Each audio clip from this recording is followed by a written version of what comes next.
What's up, fellas? What up? What up? What's going on? All right, we have a super remote episode today. Dee has a flight. I'm going to be honest. I was just golfing. I don't have nearly as good of an excuse. Where do you play these days, by the way? So all over the place. I played this Play week. with yourself. Yeah, play with myself all over the place. This weekend I played at Mountain Gate, in nice. like Brentwood. Isn't that Josh's club? Yes, it is. It's also Brian Atlas, good friend. Okay, got it. Yep. His place, played with Rob and his son. Let me tell you an interesting thing about children and sports, which I'm sure you guys can relate to more than anyone, but I'm noticing it, is Rob's kid is into golf. Like, I wouldn't say like obsessed, he's at the age where he like is into 3 different sports. Likes to play, yeah. Yeah, but golf is one of them. And the craziest thing is like, I probably play with Rob and his kid usually comes like every 3 to 6 months, right? And like every time I go, I'm like arguably like I could be much worse than the last time we played, right?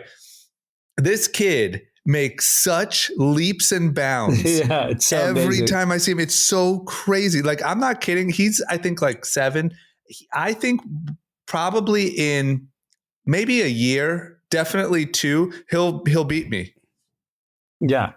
No question. I think before double digits, before 10, he beats me at golf.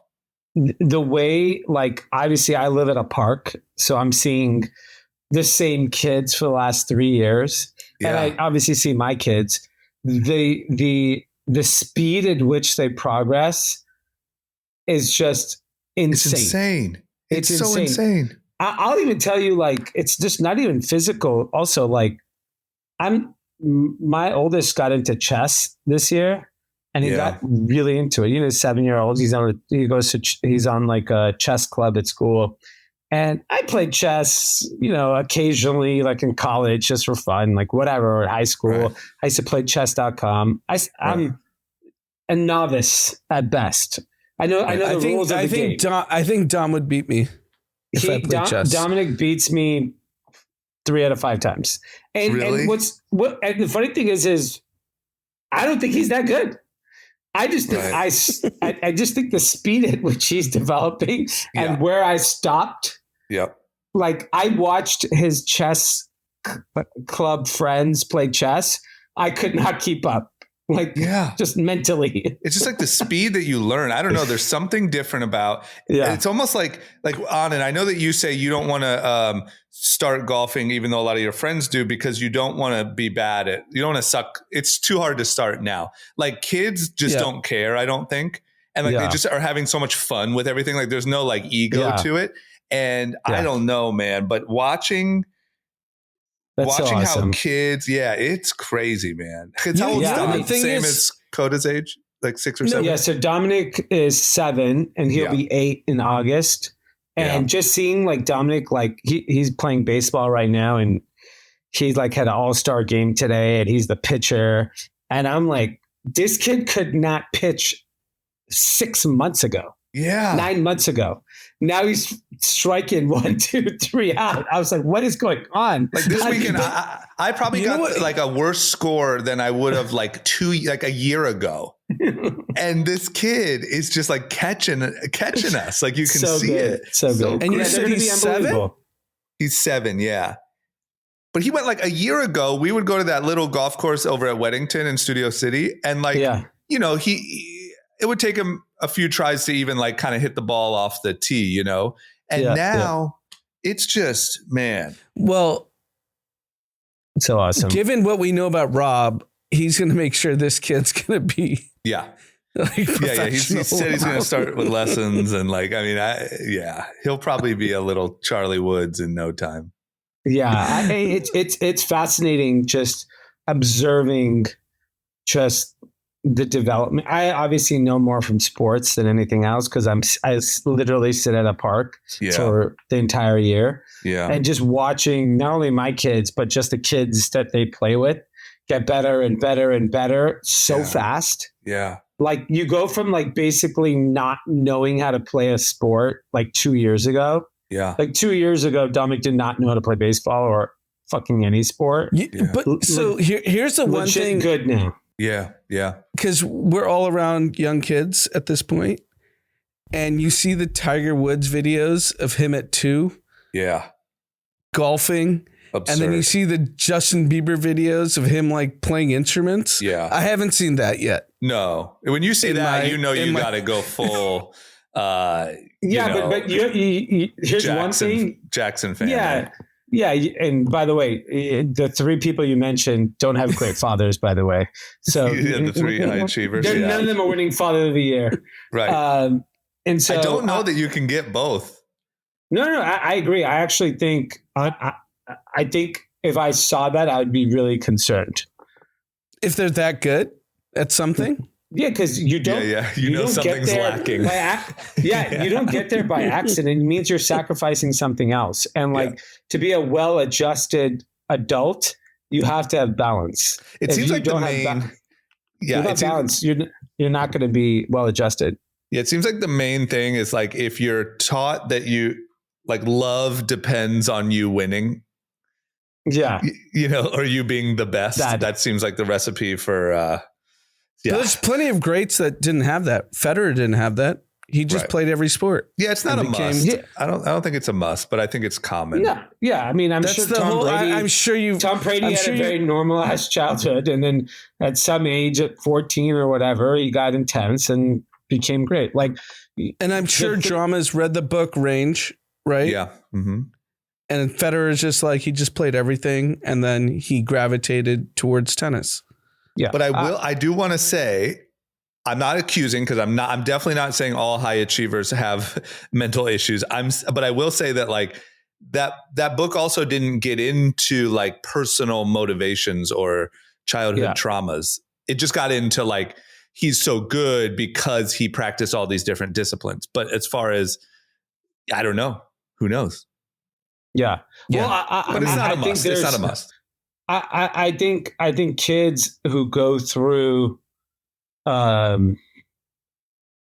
more challenging childhood will more likely have more resilience than someone that does not, and by defact probably end up having more drive. Yeah. And are trying to get themselves, like they may view playing music or sports as a way to change their life. Right. Whereas there's a lot of, I don't know, like Scottie Pippen Jr. is not playing in the NBA to change his life. Right. He's playing because he loves the game. He's just good at it. Right. Right. Like a lot of professional sports today, when you look up how did you get into it? Their parents were professional athletes. Right. It's not the same as like 25 years ago. Like there's a good chance a lot of the professional athletes playing today, they have some lineage in professional sports. Right. I think that's right. I think if you look at all the up and coming players, they're all sons, at least in basketball, is sons of professional athletes. Yeah. Like Gilbert Arenas' son, obviously he had some medical issues, but seemingly fine. But he was like the number 1 recruit in the country.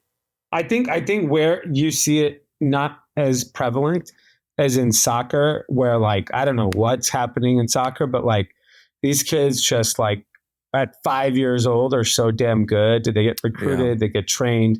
Like Lamine Yamal on Barcelona, like I've been watching this kid for the last 2 years. He's 17 years old. Yeah, I've seen him too. He's my insane. Kids for the last 2 years have been obsessed with him. He's at 16, he was scoring, goals. They're in saying the Euro at Cup. 17 he's better than Messi and Ronaldo. Yeah, and even the kid who scored, PSG won the Champions League, and the kid who scored 2 goals, he's 19 years old. And it's pretty interesting. Sports is a very interesting dynamic where it's such a crapshoot. Like sometimes you think you see these kids and you think they're going to be great, and then who the hell knows who actually ends up being great? It's pretty awesome. Right. It's such a lottery ticket. like in terms of like success. You're kind of in it with, obviously Dominic's a little older, and are parents crazy or no? No. I don't feel like it's in to be crazy right now. No, it's definitely not in. I hear the Valley is. Yeah, maybe they're crazy for the 1 hour the game's going on, right? Like, because they want to win, or they want to show that they're passionate to their children. Like, I don't see it at all. Like, I think that's bigger in more desperate environments. Suburban. No, I think suburban environments. I think I'm going to explain a little more. I think that's bigger when like you need that to get out, like, or in environments in countries that are like more economically challenged, or in, I don't know that like at Pan Pacific Park in LA. No, they won't care. You know what I mean? I think it's different, but I think I'm telling you, it's crazier than ever from what I hear. Yeah. I just go to Alabama, just not in our area, and go to some random little high school. I bet you it is bananas, but I Pan Pacific. No, I would say no. Los Angeles proper, like, I think people are into it. And there are really top athletes at the local high schools that are, like, if you look at schools like Harvard Westlake, there's so many professional athletes coming out of that school. Yeah. But like, it's just different because it's not their way out. Right. It's just because they're fucking good. That's what I'm saying. And I don't know that, like, look, we could talk about it for hours. One of the most fascinating topics to me, and we've talked about it on the pod before, is like, can you beat the no way out athlete? Like, will the LA athletes, the majority of them, just be really, really good, but not be that next level? Like, there's something about desperation that... I have a hot take on that. Yep. The no way out athlete gets kind of coddled when they realize he's the no way out athlete. Yeah. So by like 13, they're putting him in the proper training. Right. Because everyone wants to make money off of him. Right. But you get coddled as long as you stay on track. Correct. Like, I think that athlete knows that I think the thing that also kind of fucks these people up is like, they become adults. Even if you think about LeBron got taken in by a home. 100%. But I think that probably LeBron, I don't know him personally, and I would say a lot of these big athletes, one of their struggles is like, you kind of know you're getting all of this attention as long as you perform. Yep. And I think that kind of fucks people up as when you become like a normal functioning adult in the rest of your life. Obviously, LeBron seems to be doing fine. Everyone's doing great. But like, I think in a lot of those stories we've heard, you get coddled, but not like love for the sake of love and community. I think it's like, there's an agreement here. Yeah. Yeah. You know what I mean? Exactly. Keep hitting home runs. You keep it's a getting business love. Deal. Yeah. Yeah. Okay. How about some news? Okay. Yeah. Let's get some news. Okay. How about this? Waymo is apparently just crushing. I mean, I don't know. Here in LA, Dee, is Waymo in New York? So Waymo's not in New York. I think it's in Austin. It's in Scottsdale. Okay. It's not in my area. Waymo's every other car. It's literally all in your area, I think. Yeah. So it's south of Santa Monica Boulevard. So like, even where I live, my house, it does not pick up at. I have to walk like a solid half a mile south to actually use one. But they're definitely here in Hollywood. Once you leave, I think the city of West Hollywood, for whatever reason, may block it. So it ends up kind of going around. City of LA, it's okay. But like, the usage is off the charts. It's so crazy. I mean, what I was going to say is you can see it here. I don't know if you can see it everywhere, but we have some numbers on it. It's crazy. Yeah. In 20 months in San Francisco, it went from 0 to 27% of the San Francisco rideshare, which is just, think about it. Like, there's no marketing, there's no nothing. It's just like, it just showed up and people started using it. Yeah. It's like ultimate product market fit. The other fascinating thing about it is it's quickly becoming the preference in the way people who have access to it they prefer to use Waymo over Uber and Lyft. Like anyone I know that cheaper? can use, it's actually not cheaper, but they like the idea of no one else in the car. Oh, got it. Yeah. And I actually think women prefer it because there's no like rape risk. Right. Yeah. So like, okay, there you go. 50% of people will never use Uber or Lyft over a Waymo. If I could use a Waymo every single time, do you know how many times I'm in a Uber? I take a shitload of Ubers all over the world. Yeah. Literally everyone is talking. Everyone has their own music. No one shuts the fuck up. I know. And I want to take phone calls, do my work, do whatever. I cannot do it. If I could never take a human driving car ever again, but that's I would do it. Like Uber Black, they don't talk to you. Doesn't matter. They smell. It's too much cologne. It's also really expensive. And I will say I have my settings set to quiet preferred and they are pretty chatty. Yeah. I mean, not always. I'd say 50%. And I don't need a gallon of cologne when I go out in the car. And by the way, I don't take Uber Black. Like, it's too expensive. Yeah. I'm not paying $50 to go down the street. Like, the only time I'll take a Black is like if it's like a 20-minute wait. So not Uber Black is a very small percentage of the population. I do it for safety reasons, to be honest. That's fine. You can, but 99% of the population does not use Uber Black. Yeah. Like it's a very scarcely used product. Right. And I think when I think about like, I had someone I work with in town from New York where we're waiting for a Waymo to pick up from near our office. We're watching Coco, the robot, drop off the Postmates. Yeah. And he's like, this is the future. Yeah. This is like, it is getting to George Jetson level. You have an autonomous car driving you to your location. You have food being delivered by a robot. Right. Like when you look at LA. What happens to those jobs? What happens to Uber as a whole? I mean, like what is Uber? Do you think Uber is developing driverless in the background or like they got sued for it like pretty badly back in the day. But I think Uber's best bet, and I think in Austin, Uber is partnered with Waymo. Uber in either Austin or Scottsdale, I forgot what city, but one of those cities are actually partnered with because, but like what's happening in real time, it's just proving that the customer acquisition that Uber got actually doesn't matter because people just started using Waymo and no one even knows what the fuck it was a year ago. Right, it goes away pretty quick. Yeah. I think technology, there's no like lock-in. There's no friction. There's no lock-in. Also, like, look at this. Everyone's talking about Google search potentially in decline because of ChatGPT, and I believe it. Like, I think ChatGPT is a much better product. So, like, I have to fly into Newark Airport today. Tonight. Oh man, good luck. Is there any air traffic control there, or are they just kind of go for it? I go to where did I go? I go ChatGPT. I go, is it safe to fly into EWR? Yeah, and it says no. And they're saying it's safe. Here are the challenges. Blah blah blah. And then they said they reduced the amount of flights. So then there was no details. So I go, what percentage of flights were reduced? They said 27% of flights have been reduced by the hour.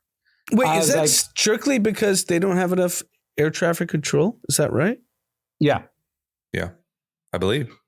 And they have a runway issue.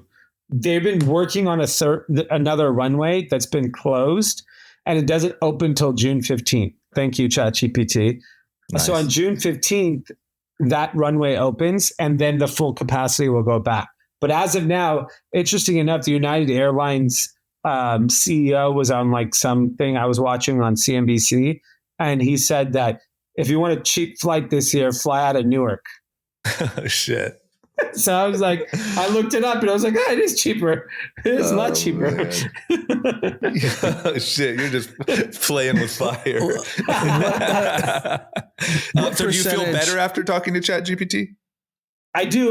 But I think it was more importantly, like I actually searched in ChatGPT and then I searched in Google too. Yeah. The only thing that I thought that Google did a good job were the few news articles talking about it that ChatGPT referenced, which I liked that the news articles were front and center. But the actual results itself of this like particular use case, ChatGPT was much better. Right. Like it gave me statistics. It gave me like, it made me feel like, all right, I'll fucking take this flight. Right. But I think like when you look at Waymo and you look at the autonomous delivery, basically, what are they? Robots rolling down the streets of California. It is like we are in like this very exciting time, because if you start thinking about, let me give you my big excitement around Waymo. If one of the ideas about Uber was like it was going to make the cities smaller, right? You can now travel anywhere. Which, technically it happened, but like for the most part, like traffic is still there. It didn't really help the city of LA in terms of, it just made it easier for us to all go and drink in another part of town. That's really the main thing. Yeah. That's all the use case it was. Yeah. In a city like LA, there's an obscene amount of parking lots. Yeah. Parking lots go away effectively or get heavily reduced. Yeah.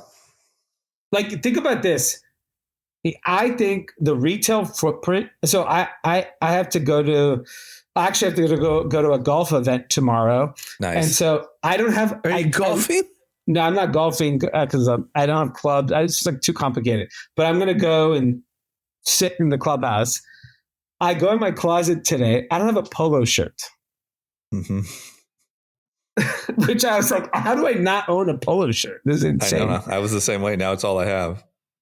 So I take my little one, my older one has his game, take my little one, and we're like, oh, we're going to go to the Beverly Center. We're going to go to this store. I couldn't find anything. I was 2 hours, couldn't find a shirt. Finally ended up at the Grove, which was convenient because the game was next door. I found something in Nordstrom and good selection, and I got a polo and I went on. Yeah. But if you look at parking lots, banks, retail, you could assume parking lots are going to get reduced drastically in a Waymo world. You could assume, I think all banks are going to be gone. I think certain banks, though, I think like if you look at Chase, Bank of America, Wells Fargo in LA, could we have 75% less and have no disruption? Yep. Probably. Now you start looking at like a lot of space that's about to become available. So could you build more housing that makes the city more affordable? Everyone thinks with Uber and Waymo that the cities get bigger and people end up living further away. I think the opposite. I think if everyone could live in the city and it was more affordable, you'd rather live in the action. Right. So this is one of the main points that I think everyone in technology is pushing, is that every time there's a revolution, it actually creates more jobs, more productivity, which I think the productivity, yes, 100%. I think this is unique in the sense that what you just described, I think is pretty dramatic in the lowering of jobs that are available. And that's very different than 99.com, 2008 tech revolution. And I don't see the case where there's more jobs.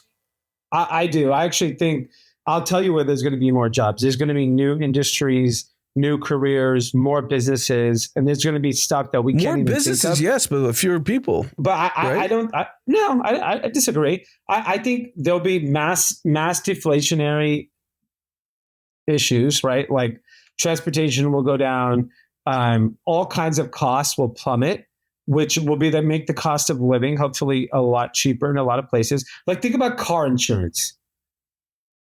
If 50% of the population start taking Waymos everywhere, dude, think about how much money that just like enters the economy that could stimulate some other new industry. Gas prices go away. Are Waymos electric? I don't even know. It must be, right? It's a Jaguar car, so I have no idea. Waymos are electric. That's a good question. Yes, electric.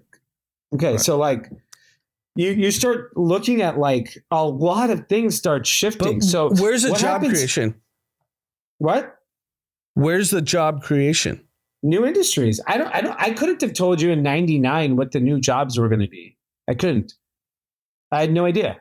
Like, you want to know what I compare it to is content. Like the way that like in let's say 1990, all the content was pretty much like movie studios, nightly news, cable, whatever. And then like the songs on the radio, right? Essentially, I know I'm oversimplifying, but now there's literally like 25 different streaming platforms, all of these streamers on Twitch, all these influencers, all these TikTok, all these, like the amount of content that is just, and I think if you would have said that in 1990, you'd be like, well, wait a minute, there's not even the demand for that much. And I think it's hard to foresee the demand for jobs that will come. Like, I think you're right on it. I think it's insanely scary with our logical brains to sit and look at it today. But I think that like you just have to look over the course of human history that we have always, like, new technologies have caused new opportunities, which have caused new, like, I don't know. No one's ever just been left sitting. And I just think it's one of those, like, you just have to believe that this time won't be any different.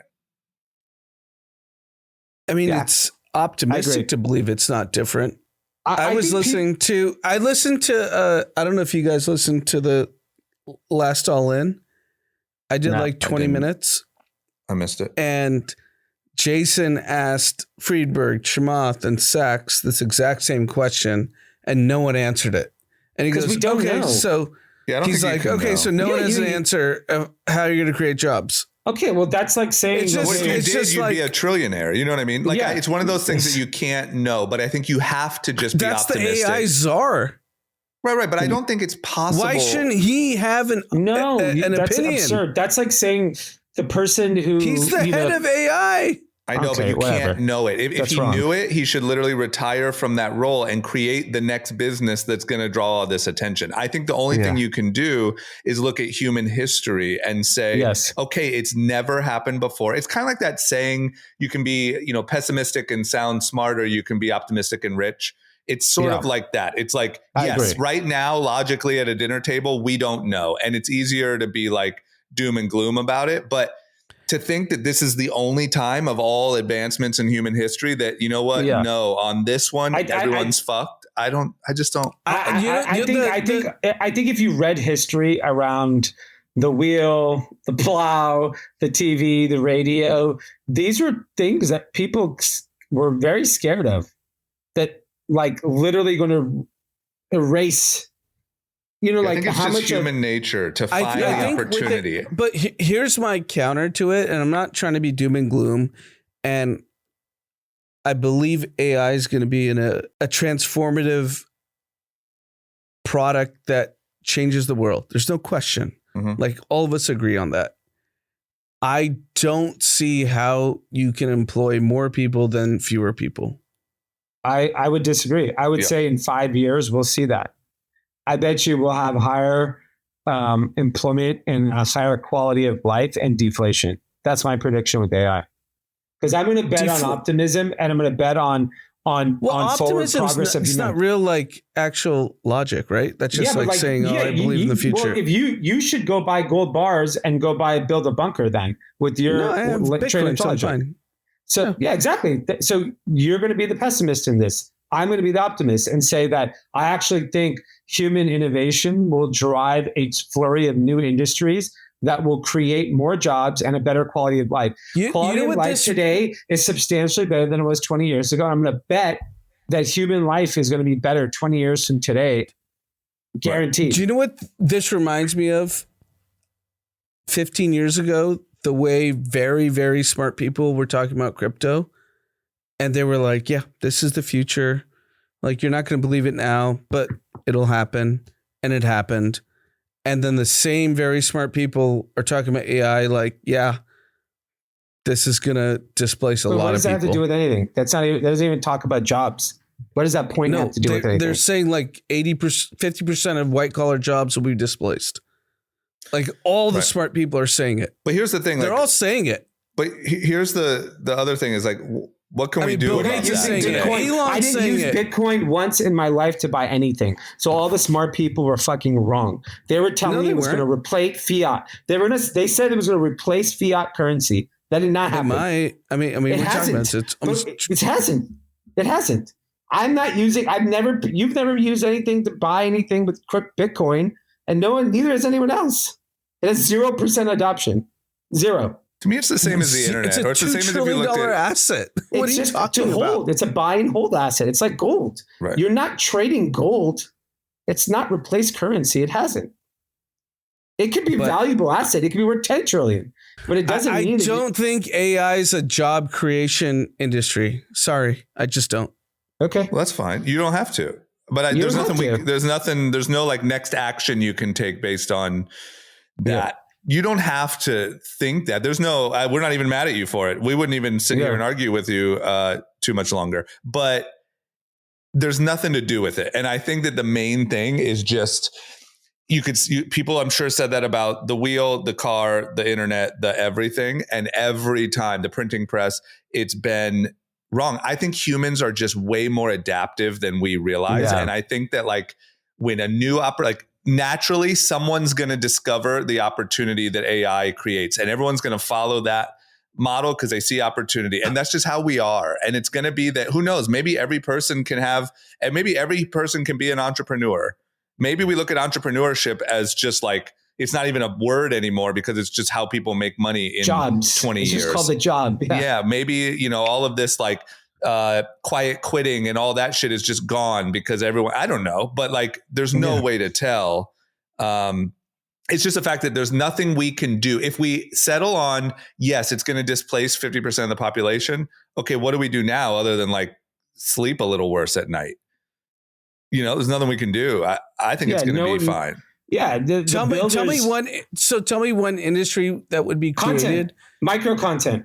Content gets so fragmented that if I wanted to hear about, sports at Pan Pacific Park, I'd pay $10 a month, and maybe 500 people pay $10 a month, and that's a $50,000 a year job to report on sports on Pan Pacific Park. That's a job for you. I'll give you an example too that's kind of like Dee's is 20 years ago, if I would have told you that like the news and most mainstream content and movie studios and also record labels and everyone would be sort of disrupted by content creators in their bedrooms, you'd be like, no, that's insane. It doesn't make any sense. All those people needed was distribution. They needed the ability to reach into people's homes and without any money. And now talent and actual skills and creativity rises to the top, right? Maybe something similar happens where people don't know they don't have law degrees. They can't afford lawyers. They can't afford accountants. They can't afford all this stuff that you have to pay for now to have a business.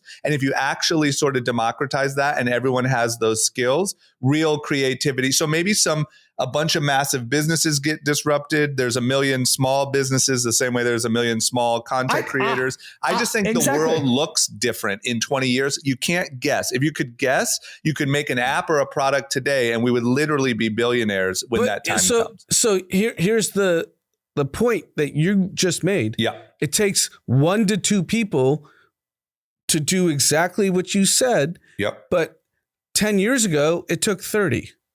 Yeah, 100%. No, but there's going to be hundreds and thousands of people like this. But maybe that's 30 businesses as opposed to one business with 30 people. The same way there's 30 content creators talking about sports, where before there was one big channel and everyone makes money. And actually there's 3,000, but everyone makes money. Everyone does okay. Everyone has a career path or thinks they do. It's just different. You couldn't have imagined that if you were watching the sports on the news in the 1990s.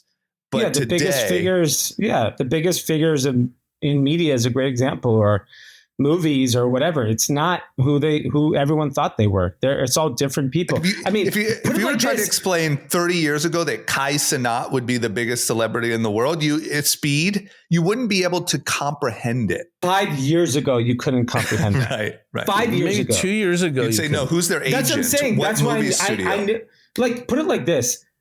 You couldn't comprehend that Stephen Baldwin's daughter would sell a company for $1 billion within 3 years of starting it. Right. which is Who's her Road by Hailey husband? Bieber. 3 years of starting it. 3 That's her years. husband. Right, but No that's all tech- internet. That's all the internet and social media. That's it. It's a and direct-to-consumer business. It was not Yes, but distributed who any is her channel. husband? I know, The but biggest No. star on the freaking planet. No. You don't know. Selena Gomez and Hailey Baldwin have always been extremely influential young women in cosmetics since the day they were famous. It has nothing to do with Justin Bieber. If you think that, you're You're obviously crazy. You're out of your don't know, mind. You didn't even think the company would get bought. A month ago, I didn't you think said so. Yeah. you said the I didn't entire think so. I M&A thought- market. You said the entire M&A market is shut. Salesforce bought a company for $8 billion. David Protein was invested by Green Oaks Capital, $75 million in a Series A. The entire investing and M&A market is on fire for the next generation of businesses. It is being disrupted live right now. It's happening. And all of these changes are a result of the internet. The AI revolution will create this type of disruption in every industry.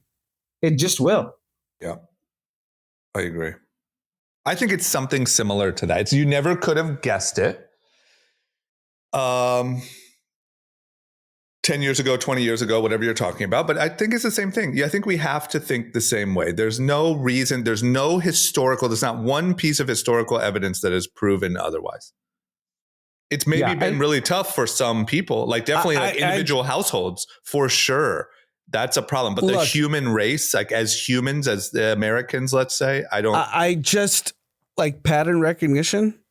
The same way people talked about crypto 15 years ago. I know, but you're being so, how many things were they wrong about? And also, to Dee's point, I don't think crypto is where they thought it was going to be. No, yeah, it's nothing. It's just a valuable asset. That's it. It's a store of value. Bitcoin is the only one thing. asset's valuable.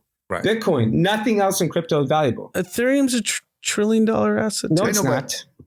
But honestly, 700 billion something. You also have to look at all the 99% of companies in the world. You have to look at all the things that have been wrong. $300 billion. Ethereum's worth $300 billion, but it's not. It's just a belief system. It's the Catholic Church is worth $1 trillion. You don't understand it because people are building on it. And that's what you don't understand. I know, but people have been building. It's just like, they've been building jack shit on it. It's just not. I think, Anand, you're being very, like, you're cherry picking. Like, number one, I bet if we listen to individual interviews, do you think Hailey would have been able to sell this cosmetic brand if her husband was not Justin Bieber? What does that have to do with anything? We're talking about the internet. You're just, are you jealous because her husband is Justin Bieber? I love Bieber, but we can also use Selena. I'm just saying. We can use Kylie Cosmetics. We can even go real left field and use Jeffree Star. That's the epitome of like internet weird cult following, building a massive brand. Like there's endless. I think that's just stuck on her particular. Whether anyone believes that or not. I'm happy for her. Good for her. She made hundreds of millions of dollars. It's nothing. If you ask any young woman, they're not buying Road because of Justin Bieber. Sorry, you have no idea what you're talking about. Right. And I would say that the point is that is the internet. That's the power of how fast you can build and scale, even if it is because of Justin Bieber. Her product's just better than all these other women that you're talking about. The brand is amazing also. It's also a great brand.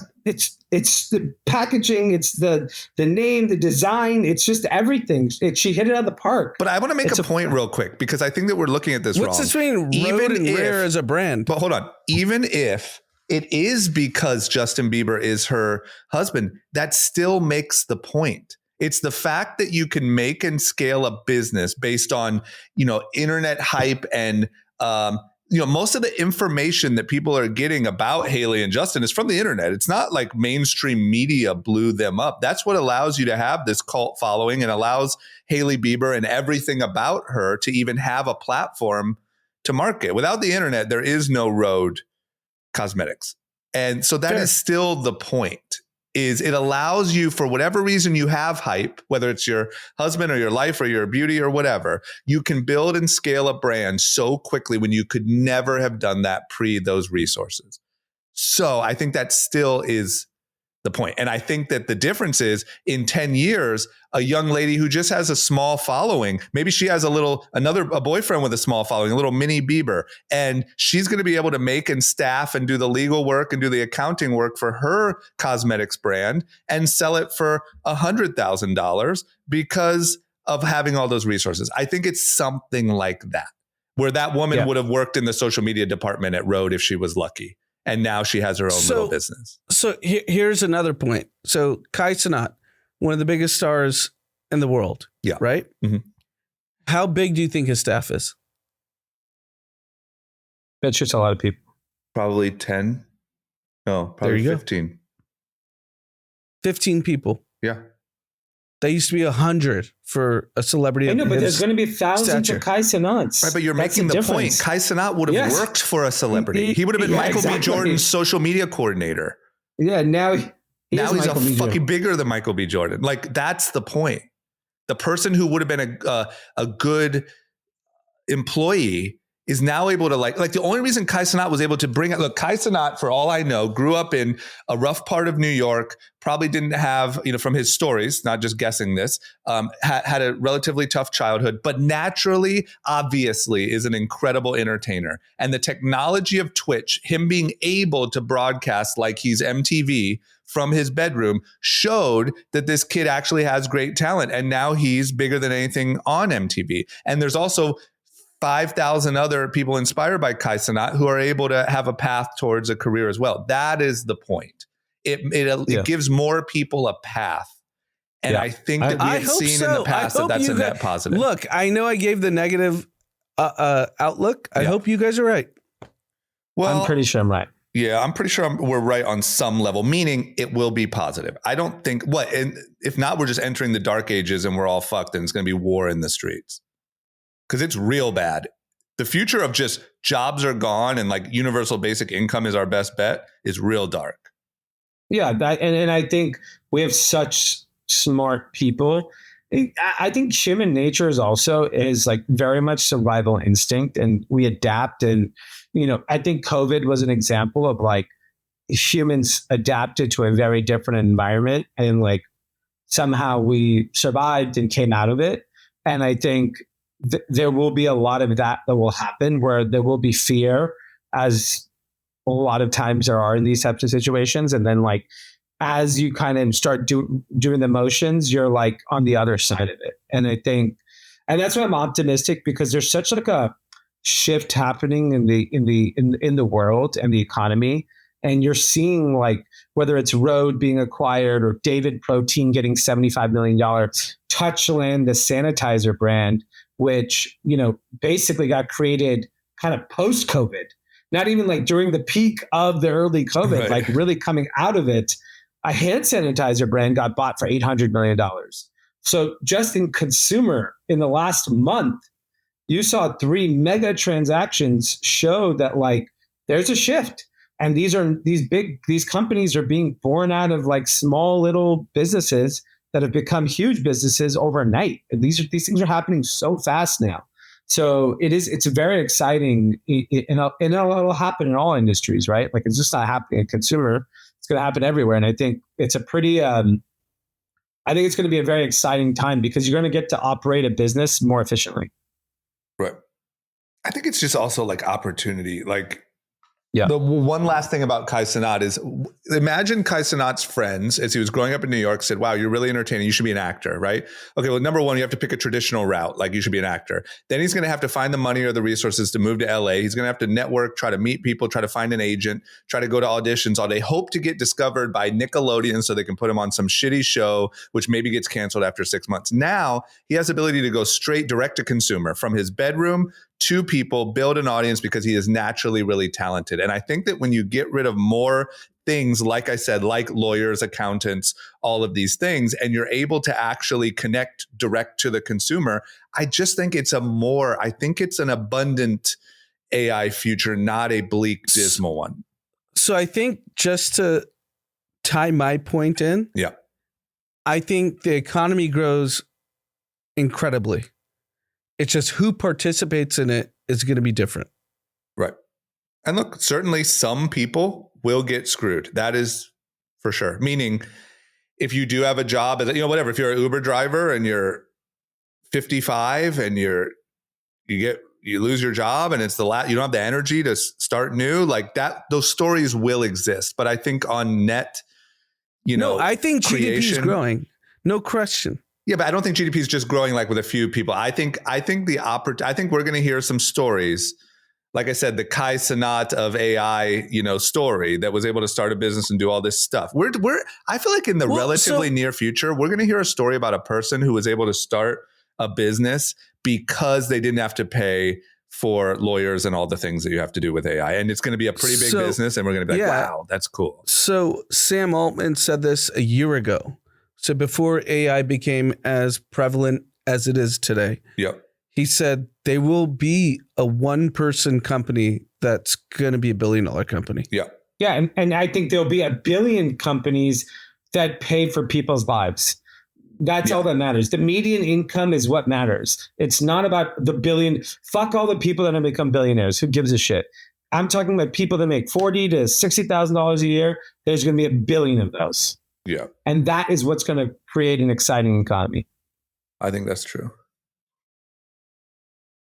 Anyway, what else do we just kind of rip through like a bunch? And one, you want to talk about Palmer Luckey and Zuck? I think that's pretty exciting. Like, I would love to know the back channel of this. So for those that don't know, there was an Instagram pic of Mark Zuckerberg and Palmer Luckey posted with an announcement that Meta is partnering with Anduril for like warfare glasses. Yeah, which is amazing. And just what is the history of Palmer Luckey and? So Palmer Luckey started a company called Oculus, bought for, I believe, $1 billion, right? By Facebook. Yeah, at least maybe I think more. it's $1 billion, or maybe 2, 1 or 2. Looks like 2. Oculus for 2 billion. Yeah. 2 billion. And he was working for Meta and he posted some MAGA shit. Yep. And they fired him. Really funny because now like Zuck's, MAGA Zuck's MAGA. Right? Yeah. And like that's what a full circle moment. Yeah. And now they're working together to fucking face recognize and blast terrorist heads off. It's and probably like police in the line here feels really blurry. But I think that's a thing in business that we all have to accept. No one actually has any real belief. It's what's flavor of the moment. Zuck's worth $100+ billion. He fired his ass because of a MAGA comment. And now he's going to his office to be like, oh yeah, you're the guy now because Anduril's hot. Yeah. You're kind of right. There's no belief system. Yeah, but I just think it's a little. I think it's more nuanced. It's more nuanced than that. It's more like when you're nuanced dealing, at the political climate at the time, dealing with a publicly traded company. There was a lot of there's a lot of issue in there that I don't think is quite as reducible. Look, a lot of people are just spineless dickheads, right? For sure. But that's in anywhere. I don't think that's specifically to business. I just don't trust. I'm sure he's going to do a great business deal with Palmer Luckey and they're going to do great and do amazing things. Yeah. But you didn't stand for anything. Well, yeah, I hear you. Look, I don't think I'm not completely disagreeing with you here. I'm just saying that I think in all aspects of life, not just business, there are people that, are looking out for other agendas other than their personal needs. And look, I think I'll be honest. I feel much more comfortable making pro-Trump statements on this podcast than I did in 2017. Yeah. 2017, it seemed like a fucking career, social, friendship death sentence. No, today, it's a different. I told you that would have made your career. Well, true. That's true. That's true. But that's because I would have been telling you. Right. But think about that. You guys, half joking, half serious, said that if I went full MAGA, I could have built a career out of it. Right. Which you're right. You're totally right. That's in 2017. Today, that's not even news. It doesn't even hit anyone's radar. I'm the most tired, boring podcaster ever if I do that. There's just a difference. And I think that I don't know, man. Like we saw in that climate where everyone was canceled and everything was, during the BLM stuff and there's a little bit that I do have empathy for a corporation that's publicly traded that has to cater, like for me, let me just tell you, from my perspective, I more blame it on the fact that everyone wanted to put everyone's head on a stick who said anything positive about Trump. I think that's more fucked up than the fact that Facebook caved to it. So forget Trump. I think the analogy I will make is we now distrust all government institutions. Right. Right? Yeah. Anything we hear where everyone's questioning everything. Yeah. So why wouldn't we distrust every $1 trillion company and how they move? Oh, we should. I mean, they're out for share price. If you look at it through that lens, that's what they are made to do. And that's all we should trust them. That's my point. It's a good business move. Palmer Luckey's hot that's right now. Yeah, but we're not questioning it. You're questioning it. We don't care. I'm just looking at, to me, their one and only job. Mark Zuckerberg's only job with Meta is to increase shareholder value. That is it, period, full stop, within the bounds of the law and not hurting anyone. That's it. And he's doing a good job doing it. If he has to play some games, and do I think he's the model of how to be the most incredible father or awesome person or upstanding? I don't know. I don't know his personal life. But with what he does at Facebook, I don't. Goat level. Right. I don't look to them for moral guidance, is what I'm saying. Yeah, exactly. So screw it. Who cares? Let these guys get together, recognize some faces. I don't care at all. It's just they took a moral stance in firing him. Yeah. That was the woke mob made him do that. That was the mob. That was a mob. And now that it blew over. So if he actually had a stance, he should not have fired him. He didn't want to fire him. He got pushed into firing him. Now he realizes it's stupid. So he's going to go make some warfare glasses with bullets that come out of it. And just snipe people's faces off because they recognize you on their Ray-Bans. Yeah. I mean, I'll say this, Anand, look at the fact that like how quickly, and I'm not saying my opinion on it, but how quickly when Trump started to ease up on like DEI policies, how many corporations instantly rolled back all of their DEI policies. It's because, look, it wasn't helping shareholder value. It wasn't helping sales. It wasn't helping business. Everyone got caught up in trying to cater to the mob and not get canceled and do the quote unquote right thing. And I think we're having this moment of like, hey, at the end of the day, business is what matters to a business. And the moment it was acceptable to do it, everyone rolled back those policies. So everyone's to blame. Did you listen to Bono on Rogan? No, I couldn't. Should I? Why? Is it good? I just have no interest in Bono. Yeah, neither do I. I got to run, guys. I'm sorry. I got to make my flight. Was it good? It was incredible. Really? Should I listen to it? Even as like a non-U2 fan? I mean, I know the songs. I'm not like a U2 fan. Got it. Okay. But he's incredibly intelligent.